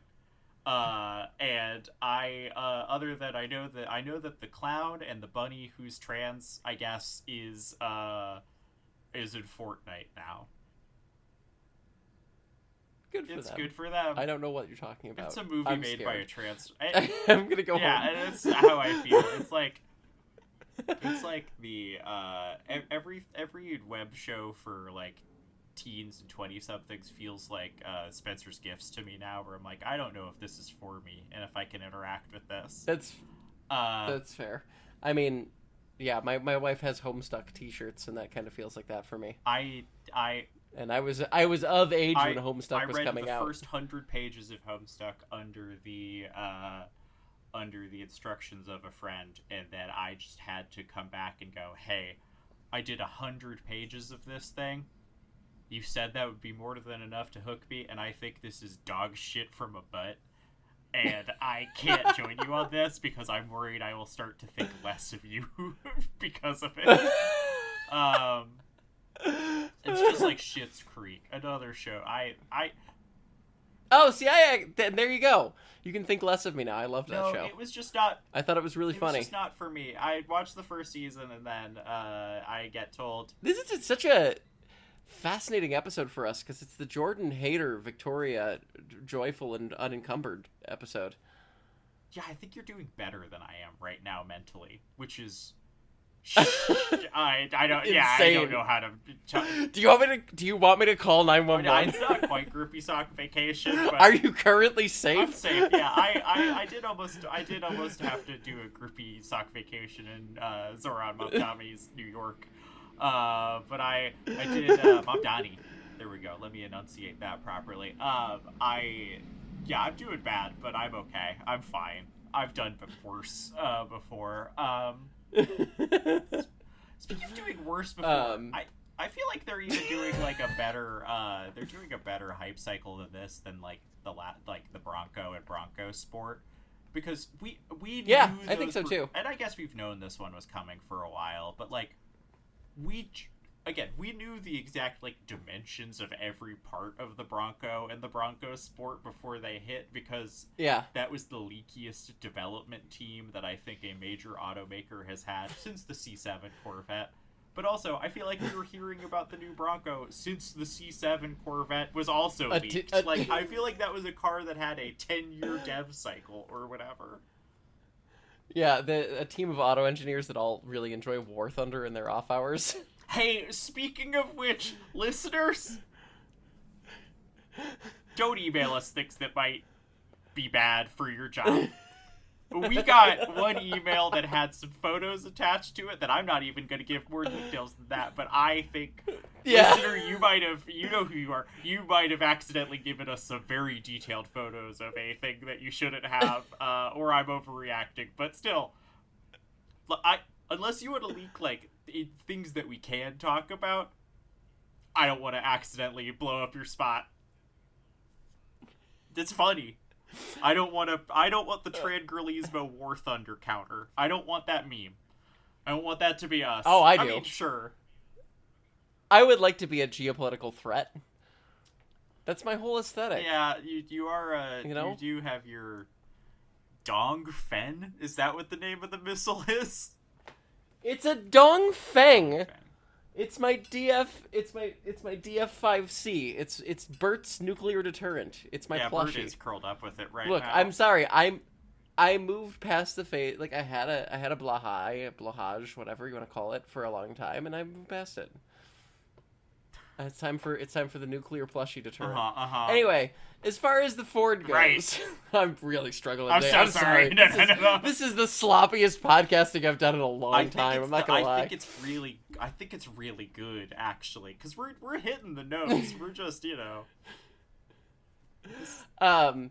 So anyway, we got a couple of videos. There's not a lot we can tell from the videos other than that I did notice that the sides of the bed look really tall.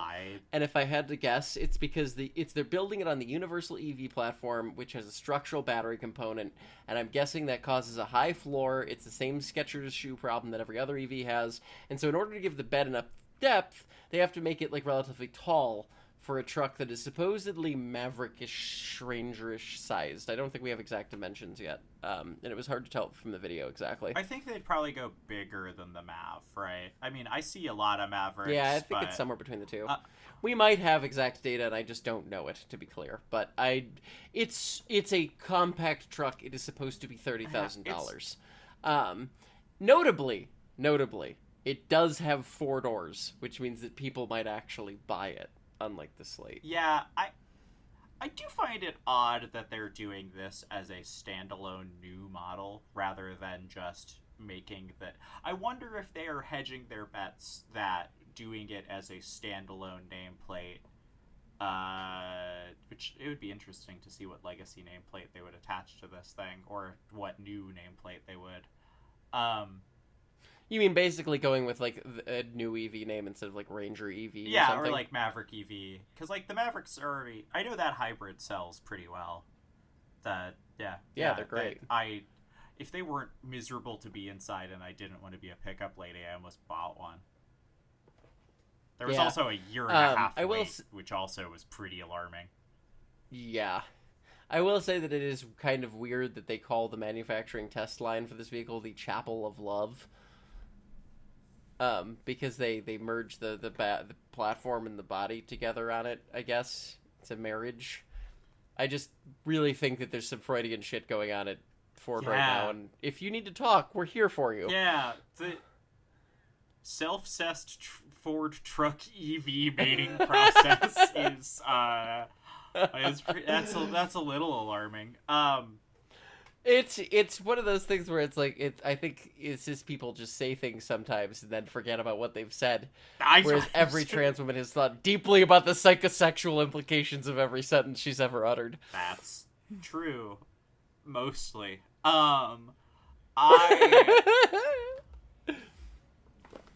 It's gonna look. I also like. I feel like the Hyundai and Kia EVs all kind of hide the tall floor a little better than most. Yeah, they do. I feel like the new Leaf's really bad. Also, have we been calling what is actually the 3rd generation Leaf the 2nd generation Leaf? What? Aren't there 3 Leafs? Oh, maybe. I don't know. Yeah, I don't know if that counts as... It might have just been a facelift. Why are you asking me questions I don't have notes written down for? It is Pride Week in Seattle. I have so much shit to do. It is terrifying. I don't know anything right now. And listeners, this is how much we love you, because I was up until 3 a.m. last night, and I drove back from Chicago, and I am in a awful mood post not being at my day job anymore. I had nightmares about it all last night. But we are still pushing through doing this because we love you, goddammit. Happy Pride. It's like the Hyundais and Kias will disguise the skateboard floor. The Porsche Taycan is a great disguise of it. Yeah.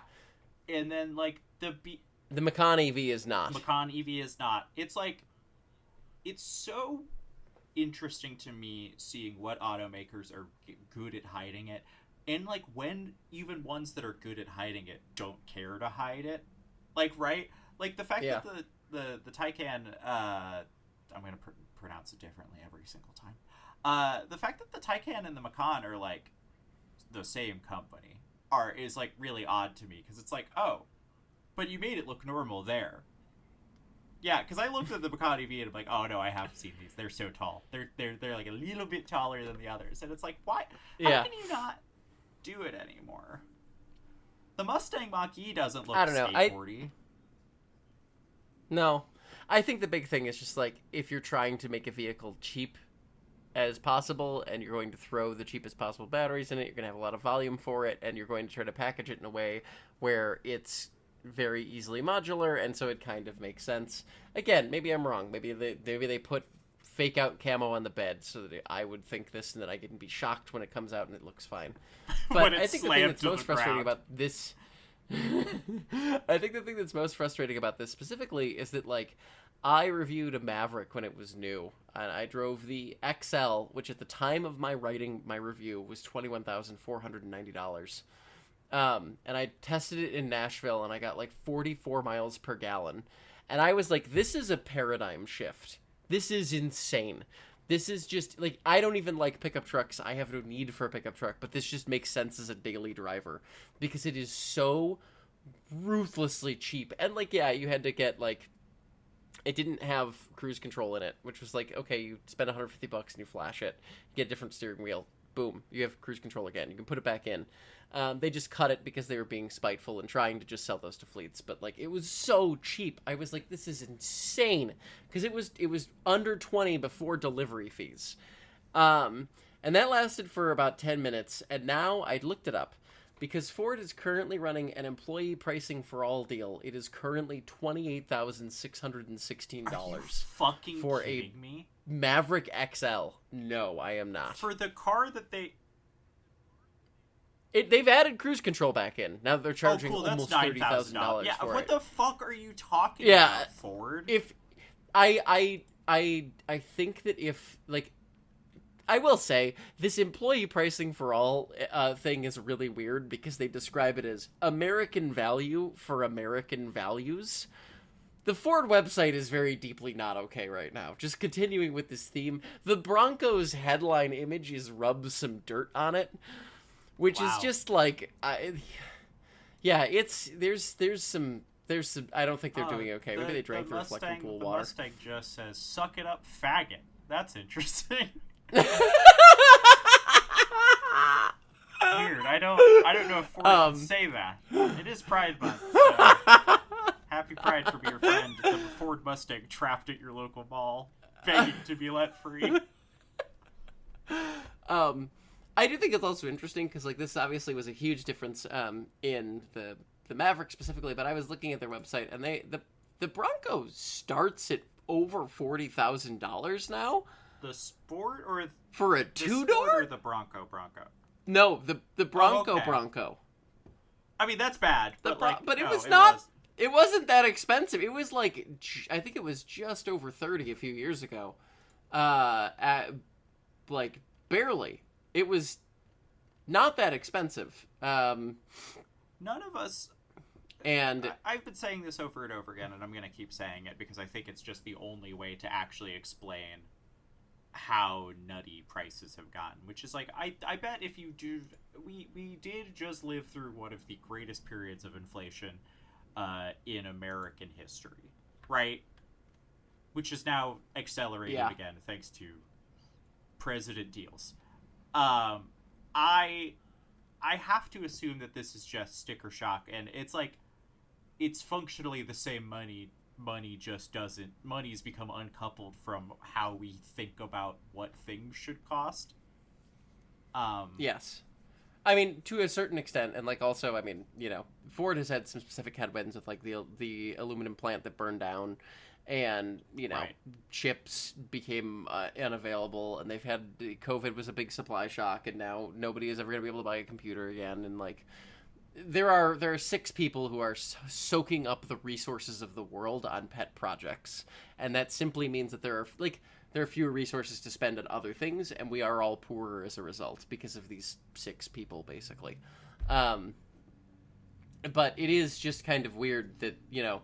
I did double check, and the Bronco started in, as per Car and Driver, in 2021 at under $30,000. It was $29,995, and it is now on sale, you know, for over $38,000, which is, or $40,000, which is insane. I was talking a little bit on Blue Sky with Daniel Golson from Jalopnik. That's where he's currently at, right? I believe so. Notorious Ben's freak. Notorious Ben's freak. Brackets yeah, positive. We love that game. We love Daniel here, but my God, they make bad cars sometimes. We can be honest about it, Daniel. I was talking with him about the leaked rumored Slate price, and I went, okay, but like, what else can you buy for that number in America? Which is here in the notes. I didn't realize how grim the list of. I think even the cars below 30 are getting grim. It is. Can I get into that? Would you like me to get into that? What's numbers. So? Shout out to Jeff Perez from Motor One because he made a list for this, which I've written a bunch of articles like this, and I know they suck to write. So thank you, Jeff. This was still entertaining, and I appreciate it. We love Jeff here. Every car in America you can still buy for under $25,000. At $22,150, and this is with destination, so we're not counting like the fake price. We're talking about actual dollars that you could exchange to get a car. The Hyundai Venue is the cheapest at $22,150. That is followed by the Chevrolet Trax, the Kia K4, the Nissan Sentra, the Hyundai Elantra, the Nissan Kicks, and the Toyota Corolla. And we are done. That is the whole list. That is all that you can buy new for under $25,000 in America. You might notice, but Vicki, what about the Civic? What about the Mazda 3? What about the Jetta? What about the Impreza? What about like 10 other cars that should cost under 25 grand? No. Fuck you. Those are all over 25 grand now. The Impreza doesn't feel that crazy. The fact... It's the Mazda 3. The Mazda 3 is the one that hurts. Yeah. I mean, the fact that a Crosstrek is more than $25,000 to me suggests that we have lost all sanity. Yeah. Those are, those are not 30 grand cars. I don't... Oh, Do you not my think God. So? They I were... think they're fine. No, My I ex don't. had one. I am a Subaru hater here. Really? And the minute that they dropped the... Yeah. How is this not known? I feel like I talk about how much I dislike Subarus all the time. It's just so, I mean, I don't, like, love them. Like, I might buy a BRZ over a GR86, but that just depends on, like, what colors. That's just a Toyota. Yeah, it just depends on colors and wheels. Yeah. Yeah, you know what I mean? Like, that's not a blood. That's just a Toyota. And it took them a generation to figure out all the problems with the Boxer engine. That was the only part that Subaru contributed. That's right. I don't like Subarus really much at all. The Mazda 3 not starting under 20, like, even if it was 24,995, like, a Mazda 3 should be, I mean, Mazdas are really nice. That's the other thing, where Mazda's chased being nice for money in such a way that I think now that components have gotten more expensive has come back to bite them, because then they've had to raise prices, and that means that they're like, the Mazda quirky, cheap, but shockingly nice advantage is starting to dissipate. Yeah. Well, I mean, I don't know. It's all hypothetical anyway, because I don't know. I don't see myself with 25 grand to blow on a new car, but it does feel like we've just kind of unmoored from reality entirely. The fact that I can't... But that could just be me. The fact that I can't picture what the Hyundai Venue looks like when I have been in one of their dealerships within the last 30 days is crazy. It's a box. Is it just a box? It's not like... It's the Hyundaified soul, basically. Oh, it's that thing. That thing's hateful. Yeah. It isn't the best. I will say, the Kia K4, the Elantra... Those are... And I guess maybe the Corolla. Nice. I mean, the Venue I've actually heard pretty nice things about. But yeah, the K4 and the Elantra, I would actually be like, oh, this is... If I got this from like a rental car, I'd be like, this is pretty nice, actually. They seem nice. But if you held a gun to my head and said, buy a Chevrolet Trax, I would be like, no, shoot Pull it me. till it clicks. Yeah, absolutely. Yeah, fine red mist. The K4 is... That's the sedan, right? That's like a shockingly well-styled vehicle for less than... I thought that was maybe 30 grand. They're good for Kia. I mean, nothing Kia makes probably should be like more than 30 grand, but like that's we this is $20 no longer feels like $20, and that's why the economy is fucked. Is like 30 grand should be 30 grand should be a base 3 series. And we're not anywhere close to that anymore. I don't think. No. Oh my god, are you kidding me? What does a base 3 series cost? I think it's like 40 grand at least. Everything costs too much. I don't know. This is the same, again, this is the same plot point as all the rest of our episodes. How much is it? This is a Google overview, but they're taking these figures. No, don't use that. Here's the car driver figures. Oh my god. What? Well, it starts at 47.5. A 3 series. A car for real estate agents. A car for not good real estate agents. Like a fresh, were you an improv comedian and you need to get a real job? $47,000 for a 330i. That's dark. What did it? I've got a migraine. I thought the E92 M3 started at $47,000. I know that was 20 years ago now, but I'm just like, what do we do? I know components got so expensive. I know luxury features cost money. A base 3 series should be nice, but not crazy, right? Like $47,000. Jordan, you're editing this one, right? Can I read out a list of actionable threats about what we could do to bring down prices? I don't think it would work. No, I think. Well, that's the thing. It would be a really long bleep. Yeah, It's so not sorry. a one-person list, unfortunately. I'm so sorry. For the 2026 model years, the starting MSRP is $500 more expensive at $48,000. The extra $500 just feels like a kick in the teeth at this point, right? What's an M3 cost? Oh my god. This is why I couldn't be an automotive reviewer, is because I'd get the sheet with all the pricing info, and I'd be like, they want you to pay how much for this? I was talking with a friend of the show about how, we theoretically have enough of an audience that are reached out where press cars are, They give out. Yeah, I've been told this too. They give cars to outlets way smaller than ours, which is crazy. And but it's just I don't know how to read the fact that okay, all right, nope, I don't want the history of M. I want to explore models. Boop boop boo doo doo doo. Oh my fucking if you god! The base M3 sedan starts at $79,000 for, again, what starts as a BMW 3 Series. I'm gonna throw up. When did that happen? I feel like I went to the beach that made you old, except it just made all my fucking cars expensive. And what do you mean a Jetta's more than $25,000? A Jetta fucking blows. A Jetta, the Volkswagen Jetta is another. It's either this or suicide car. And the thing is I drove a Jetta as one of the last press cars I had at Motor One, and I liked it because it wasn't a crossover. And I was like, for a cheap car, this is whatever. It's not great, but I would rather have a Civic. But a Jetta's fine. I would take this if it landed, in my lap, and I had a good, lease deal or a good interest rate, whatever.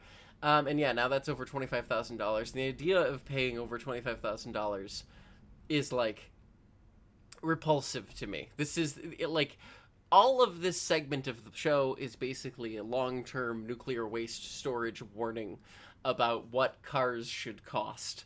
We find these things to be repulsive. We hid them away because it was embarrassing and humiliating for us. There is nothing here of honor. No deed is esteemed. You know? Now I worry about like used cars, just like nothing made, like everything made after like It's over. 2018 is It's like, over. going to be so like people are only dumping Jordan. this. I know it's over. It's over. It's over. I'm so glad that I was gonna say I'm so glad that you're depressed, but that sounded mean. I'm so glad I've won you over to my side. No, and that you are depressed. But I just see, like, I think there's so many ways back, and all of that, like, will prices ever go down again?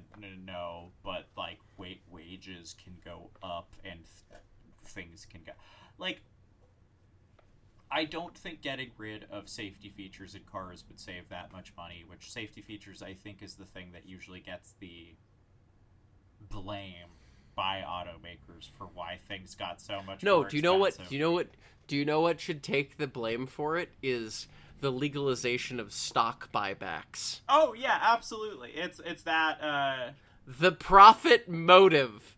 It isn't because they had to put a crumple zone in the Honda Civic that it's $26,000. I think cars can go back to being everything is computer, and that's bad. But also, I like my car that is everything's computer. I like my car that is everything is computer. Also, is the other thing. But like, oh Hachimachi Victoria, this is like when I was just like, well, you can get a base 911 for less than $100,000, right? And then I just, no, fuck you, kill yourself. What are you talking about? It's 2026. Wake up. I'm gonna call when I title this episode. I'm gonna call it a victory for Team It's So Over. I don't want to feel this way. Like, in so many ways. I don't either. Do you think I want to feel like this? Do you think this is a decision I made? I like woke up and I was like, damn, you know what? I think I'm going to be a complete fucking miserable piece of shit because I've looked at the material circumstances surrounding me and realized that it is indeed so over. No, I did this begrudgingly. It is a testament to my wonder at the world and my love for my friends and my joy at the inherent beauty of it all that I continue to fucking get out of bed despite the fact that everything sucks. I remembered tariffs on cars from Europe.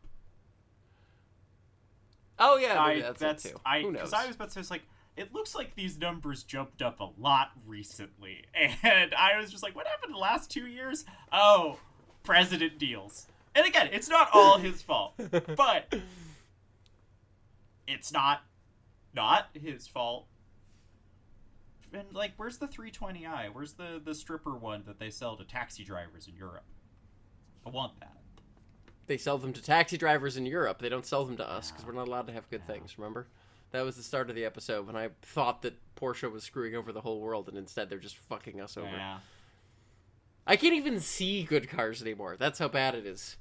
They won't even let me see, like, the weird street-parked, Porsche Cross Turismo or whatever that some, like, granola dentist bought down, in the rich neighborhood down the hill. Anyway, I don't know. That's an episode. Yeah. I saw it.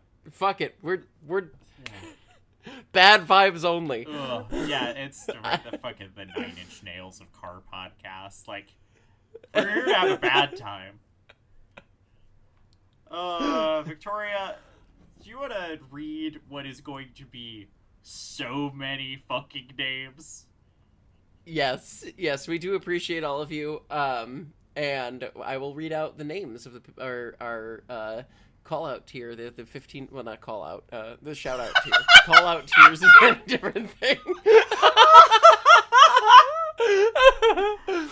For $10 extra, I will say "fuck you" specifically before your name for the call. If you oh my god, this is the most I will air any dirty laundry for anyone you want to bury. It's totally fine. I'll do it whenever. We can be the dancing monkeys. It'll go great. This is the most podcast madness I've had in ages. Yeah, it's good. And neither of us are sick either. Like, I feel like usually the podcast madness comes with flu game like potential. No. Anyway, thank you to all of our $15 subscribers. We really appreciate you. And obviously, we are both, I'm trying to get a job again. I'm making a renewed pitch now that the book is slowing down, and we'll see how that goes. And, we appreciate the support. So, thank you to Professional Stellantis Hater. Don't come for my job. That's all they let me do anymore. That's us, baby. Thank you to Hazelbutt, Blue Screwy, Spider Noir is gender. The gender is spider. Roquette Wombs riding motorcycles. Time for a Miata. I think you need to throw some caps in there. It's a little hard to read this in with a camel case, but I think I got it right.